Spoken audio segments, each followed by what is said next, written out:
Ya'juj dan Ma'juj adalah dua nama suku dari turunan Adam, sama dengan kita manusia. Nabi SAW sebutkan ciri-ciri mereka. Mata mereka sobekannya kecil sehingga mata mereka kelihatan seperti sipit, tapi bola matanya besar.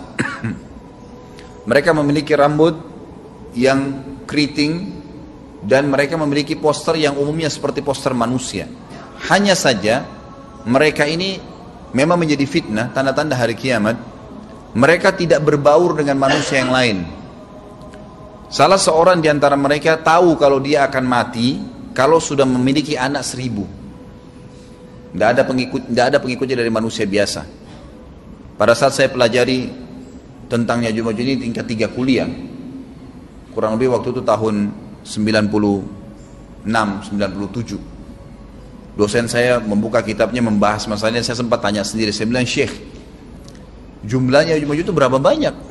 Dia bilang tidak terhitung jumlahnya. Karena ada hadis yang berbunyi mereka akan mendatangi sebuah sungai, kalau tidak salah namanya Sungai Tibria. Sungai itu sekarang ada, besar. Bayangkan sungai ya, airnya banyak mengalir. Kata Nabi SAW, mereka akan mampir dan minum di situ. Mereka semua minum air sungai itu, dan yang terakhir dari mereka datang sudah nggak dapat air. Artinya air sungainya habis diminum. Bayangin berapa banyak jumlahnya tuh.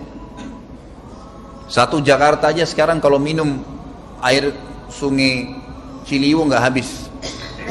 Mungkin nggak bakal habis kalau satu Indonesia pun minum. Bayangkan berapa banyak jumlah mereka tuh. Tidak terhitung. Nanti kan kita bacakan ayat-ayatnya tentunya. Banyak sekali ayat berhubungan dengan masalah itu. Tapi yang jelas pada saat itu Nabi SAW mengatakan Allah berfirman kepada Isa, berkata, wahai Isa, aku akan mengeluarkan hamba-hambaku yang tidak ada seorang pun dari kalian bisa mengalahkannya, termasuk Isa alaihissalam, nggak bisa mengalahkan. Maka selamatkanlah dirimu bersama dengan pengikut-pengikutmu ke Gunung Tur namanya. Gunung Tur ini ada di Palestina ya. Ini rata-rata nanti hari kiamat ini di Syam, banyak negeri Syam kita. Maka Nabi Isa pun alaihissalam menyelamatkan diri dengan pengikutnya ke Gunung Tur yang diikuti sama orang-orang yang beriman. Lalu tentu yang bisa ikut yang terjangkau pada saat itu, karena dunia sangat luas. Maka yang tidak sempat ikut dengan Nabi Isa alaihissalam, mereka dibunuh oleh Ya'juj Ma'juj. Allah subhanahu wa ta'ala memberikan ciri khas mereka. Artinya cirinya mereka ini, mereka dihimpit di sebuah gunung. Di surah Al-Kahfi dijelaskan oleh Dzulkarnain. Dzulkarnain khilaf antara ahli sejarah mengatakan dia nabi atau dia orang saleh. Tapi Allahu alam, saya cenderung dengan pendapat yang mengatakan dia adalah seorang nabi. Karena Allah SWT angkat ceritanya dalam Al-Quran. Dan Allah berikan dia banyak mukjizat. Di antaranya mukjizatnya adalah menahan Ya'juj Ma'juj waktu itu ingin membuat kerusakan. Di zamannya dia dulu. Jadi memang Ya'juj Ma'juj ini ciri khasnya, kata Nabi SAW, mereka memakan apa saja. Batu, kalau hewan-hewan itu kalah jengking sama ular, binatang-binatang buas, harimau, mereka makan semua. Jadi bukan seperti manusia normalnya. Mereka membunuh semua yang bukan seperti mereka. Mereka buat kerusakan. Sampai-sampai kata Nabi SAW, tidak ada yang bisa mengalahkan mereka dan jumlah mereka sangat banyak. Salah seorang di antara mereka tahu dia akan mati kalau sudah punya 1000 anak. Dan tidak menikah dengan umumnya orang. Dua suku ini saja. Kata Nabi SAW dalam hadis Bukhari, kecelakaanlah bagi orang-orang yang ada di Jazirah Arab. Kemungkinan besar makna ini adalah tempat mereka dekat dengan Jazirah Arab. Sebagian, ada satu syekh dari Mesir, sekarang ada bukunya sama saya dan sudah terjemahan bahasa Indonesia, judulnya Ya'juj Ma'juj. Kalau Bapak Ibu mau beli bisa, ada judulnya Ya'juj Ma'juj, tapi saya lupa penerbitnya apa. Itu agak tebal, harganya mungkin sekitar 85.000 atau 100 ribuan lah maksimal. Itu khusus, dan beliau adakan penelitian, saya baca dan memang sangat konkret dan ilmiah. Beliau mendatangkan fakta kalau tempat Ya'juj Ma'juj yang disebutkan dalam Al-Quran itu ada di Cina, tembok Cina. Jadi seperti yang disebutkan dalam Al-Quran, dua gunung yang disatukan, di antara celah gunung itu ditaruh tembaga-tembaga. Pernah pemerintah Cina mendapatkan ada celah dari tembok Cina itu yang bolong, waktu mereka mau tempel bolongan itu dengan batu tanah yang mereka biasa taruh sekarang, ternyata di dalam itu ada tembaga yang mengeras Dan seperti disebutkan dalam Al-Quran, di mana ya Zulkarnain mempertemukan antara besi-besi yang ditumpuk lalu dipanasi, dibakar sehingga menjadi meleleh, kemudian disirami lagi dengan timah yang meleleh juga dan dibiarkan kering sehingga menjadi tembok besi. Kata Nabi SAW, kecelakaan bagi orang-orang yang Jazirah Arab karena telah terbuka dari lubangnya Ya'juj Ma'juj sebesar ini. Udah kasih isyarat dengan jari ibu jari sama jari tengahnya. Artinya mereka sudah bisa melihat keluar. Tetapi kata Nabi SAW, setiap hari mereka terus menggali gunung itu, berusaha untuk keluar. Pada saat mereka tiba di malam hari, mereka capek, mereka mengatakan besok kita lanjutin. Mereka bangun besok pagi, gunungnya kembali utuh lagi. Sampai nanti waktu di mana Allah izinkan mereka keluar. Pada saat mereka keluar, maka mereka akan mulai membuat kerusakan.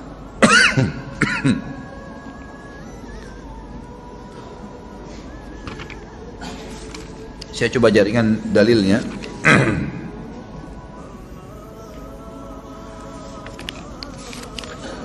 Tidak disebutkan sama beliau di sini, tapi memang ada tentang Ya'juj Ma'juj itu secara khusus.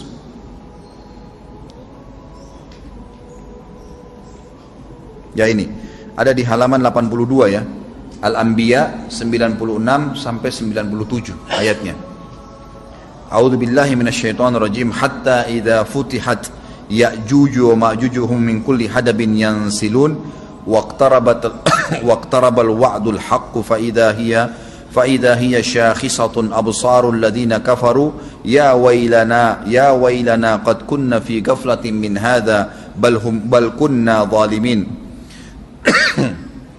Ingatlah hingga apabila dibukakan tembok Ya'juj Ma'juj, bolong, jebol, dan mereka turun dengan cepat dari gunung-gunung itu, dari seluruh tempat yang tinggi. Kita tahu itu jaraknya berapa ratus kilometer, bahkan mungkin ribuan kalau nggak salah ya. Semuanya itu akan dipenuhi Ya'juj Ma'juj, dan telah dekatlah, kalau sudah terjadi itu, kedatangan janji yang benar, maksudnya hari kebangkitan. Maka tiba-tiba terbelalaklah mata orang-orang kafir. Mereka berkata, aduhai celaka kami, sesungguhnya kami dalam kelalaian tentang ini, bahkan kami adalah orang-orang yang zalim. Kenapa? Karena Ya'juj Ma'juj tidak lihat apakah kafir atau beriman. Mereka tidak butuh, bukan seperti Dajjal ya. Dajjal butuh jadi pengikutnya, oke, aman. Ini enggak, siapa saja ditemuin dibunuh. Dia enggak pandang, enggak mau tanya kamu dari suku mana, kamu agama apa, tidak dipandang. Orang-orang muslim pada saat itu, orang-orang muslim pada saat itu yang ikut dengan Nabi Isa AS berhasil selamat. Walaupun pada saat itu di muka bumi umumnya orang sudah beriman. Yang dimaksud di sini orang-orang kafir adalah adanya orang-orang yang masuk Islam karena terpaksa, karena mereka tidak terlalu faham pada saat itu, lalu mereka menganggap remeh informasi dari Nabi Isa AS. Maka mereka terbelalak matanya karena dibunuh oleh Ya'juj Ma'juj. Kata Nabi SAW di dalam hadis sahih riwayat Imam Bukhari, bahwasanya Ya'juj Ma'juj akan membunuh siapapun yang mereka temui. Bahkan pada saat mereka sudah merasa menguasai bumi, mereka melepaskan anak-anak panah mereka ke langit, lalu Allah menurunkan anak-anak panah mereka sebagai fitnah dipenuhi dengan darah. Maka mereka berkata, qatalna man fil ardi wa qatalna man fis sama', kami telah membunuh semua yang ada di bumi dan semua yang ada di langit.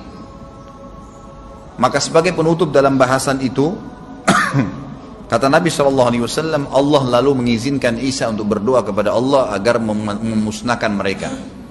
Maka Isa AS pun akhirnya berdoa, meminta kepada Allah Subhanahu Wa Taala agar mereka semua dimusnahkan. Maka pada saat itu pun Allah Subhanahu Wa Taala menurunkan kepada mereka hama. Sebagian hadis menyebutkan serangga kecil seperti cacing, banyak sekali yang menimpa tubuh-tubuh mereka. Setiap orang satu, dan itu membuat mereka mati. Membuat mereka mati, dan mereka mati seketika semuanya. Jadi secara bersamaan semuanya meninggal. Allahu a'lam waktu itu berapa ratus juta jumlah orang Ya'juj Ma'juj pada saat itu, tapi semuanya akan mati. Dan seluruh muka bumi dipenuhi dengan jasad mereka. Setelah itu Nabi Isa AS pun berdoa kepada Allah Subhanahu Wa Taala agar menghilangkan jasad-jasad mereka yang baunya sudah luar biasa waktu saat itu disebutkan dalam hadis. maka Allah subhanahu wa ta'ala mengabulkan dan mengutus dari arah barat burung-burung yang lehernya panjang dan pelatuk mulutnya besar, yang memegang setiap jasad Ya'juj diambil, diangkat, setiap orang satu burung. Bayangkan berapa banyak miliaran burung pada saat itu. Kita nggak tahu bagaimana, Allahu alam, tapi ini wahyu, penyampaian informasi yang pasti. Diambil, kemudian jasad-jasad mereka dilempar ke lautan. Lalu Allah subhanahu wa ta'ala turunkan hujan. Pada saat turun hujan, maka hujan tersebut membersihkan semua bekas-bekas mereka, kotoran mereka, darahnya segala bersih, maka bumi kembali subur lagi. Tapi tidak disebutkan berhubungan dengan masalah ini berapa lamakah kejadian tersebut terjadi. Kemudian setelah itu Isa alaihissalam memimpin lagi di muka bumi sampai beliau meninggal. Setelah Isa alaihissalam meninggal, kembali lagi sebagian besar manusia berbuat kekufuran. Kembali manusia berbuat kekufuran. Mereka kembali lalai, nggak ada lagi pemimpinnya karena terlalu banyak orang pada saat itu, maka ada yang kufur lagi. Maka Allah subhanahu wa ta'ala keluarkan tanda-tanda kiamat besar yang kelima. Yang kelima ini adalah keluarnya hewan atau binatang melata. Binatang melata ini disebutkan dalam hadis yang sahih riwayat Bukhari, bahwasanya Allah SWT akan keluarkan, tapi tidak disebutkan dari bumi mana dia keluar. Dia akan keluar hewan melata yang bisa berbicara seperti manusia dan badannya dipenuhi dengan bulu. Allahu alam bagaimana. Kemudian dia datangi orang-orang yang kufur tersebut dan menasihatin dan mengingatkan mereka. Mengingatkan mereka. Satu persatu diingatkan, satu persatu. Terus diingatkan. Yang tidak mau beriman, dalam hadis dikatakan dicap oleh hewan tersebut. Allahu alam dicap seperti apa, sehingga ketahuan mana yang kafir, mana yang beriman. Terus dia keliling di muka bumi, tapi tidak disebutkan berapa lama.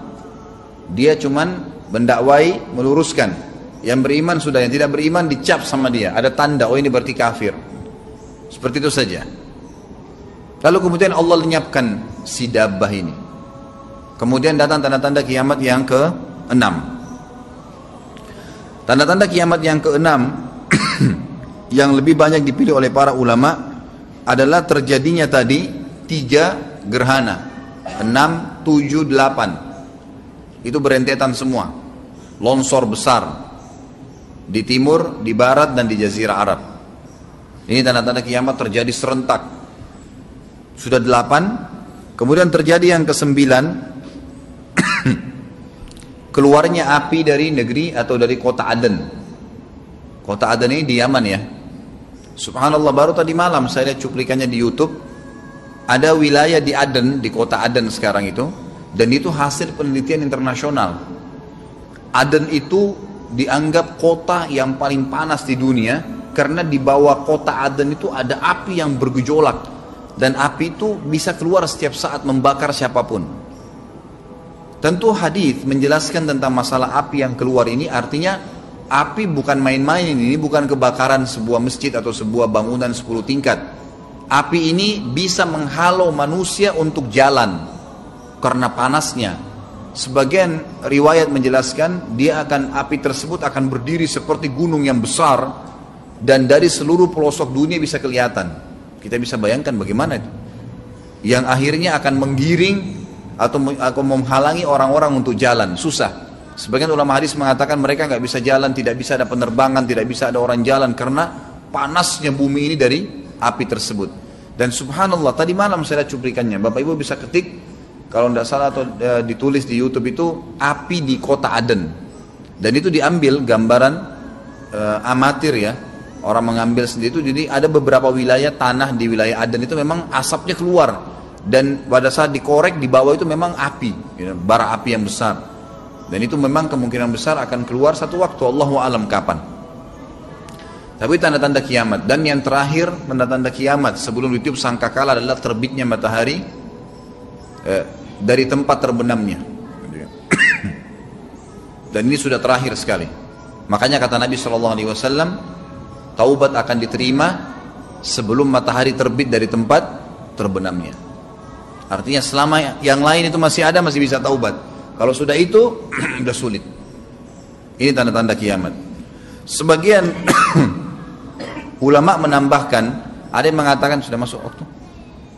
Baik, ini saja, kalimat ini saja saya sampaikan. Nanti baru kita break sholat. Habis itu seperti biasa ada tanya jawab, silahkan setelah sholat sunnah ba'diyah.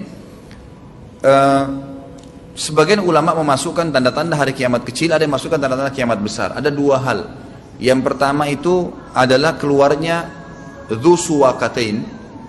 Ada orang dari negeri Habasyah dikenal dengan Dzu Suwaka. Dzu Suwaka ini sak artinya betis. Diberikan julukan Dzu Suwaka karena betisnya sangat kecil, gitu kan? Betisnya sangat kecil. Orang ini, Bapak Ibu sekalian, kata Nabi SAW akan menghancurkan Ka'bah. Akan menghancurkan Ka'bah. Kata Nabi SAW, betisnya sangat kecil sampai diberikan julukan Dzu Suwakatain. Dan kata para ulama pada saat itu memang manusia sudah sunyi, nggak ada lagi yang datangin Ka'bah. Orang-orang sudah lalai, gitu kan. Keluarlah orang ini. Makanya sebagian ulama masukkan dia tanda-tanda kiamat sebelum terbitnya matahari dari tempat terbenam. Ditambahkan ini yang ke-11 atau ini yang ke-10, terbitnya nanti kiamat yang ke-11. Maka dia akan mencabut, kata Nabi SAW, dia akan mencabut batu-batu Ka'bah satu persatu sampai rata dengan tanah. Dan saya sedang dilihatkan oleh Allah sekarang bagaimana pada saat dia mencabut batu itu. Hadis sahih riwayat Bukhari Muslim. Yang terakhir, yang kedua, yang berhubungan juga dengan tanda-tanda kiamat, ada yang memasukkan kiamat kecil, tapi ini lebih dekat dengan kiamat besar.